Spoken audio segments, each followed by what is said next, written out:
Nous sommes à présent en duplex avec Éric Zemmour. Éric Zemmour, je vous pose la même question que j'ai posée à Marine Le Pen et à Jean-Luc Mélenchon. Vous seriez président ce soir. Qu'est-ce que vous feriez ?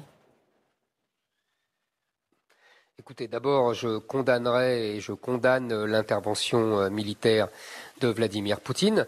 Et je pense évidemment à toutes les victimes et à d'ailleurs nos ressortissants français en Ukraine.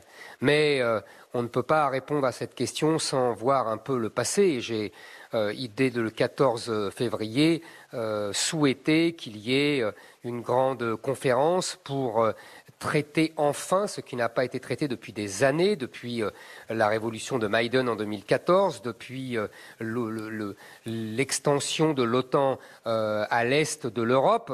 On l'a dit sur votre plateau, les pays de l'Est ayant peur de la Russie se précipitent dans le giron américain, ce qui évidemment rend de plus en plus furieux la Russie. C'est un cercle vicieux quand il n'y a pas la confiance entre les différents pays. Donc moi, je propose depuis le début le fait qu'on doit absolument rassurer les Russes sur l'Ukraine, qui pour eux est un pays russe. C'est là qu'est née la Russie il y a très longtemps à Kiev, et qu'ils ne veulent pas qu'il y ait des armes nucléaires en Ukraine et qu'ils ne veulent pas que l'Ukraine rentre dans l'OTAN.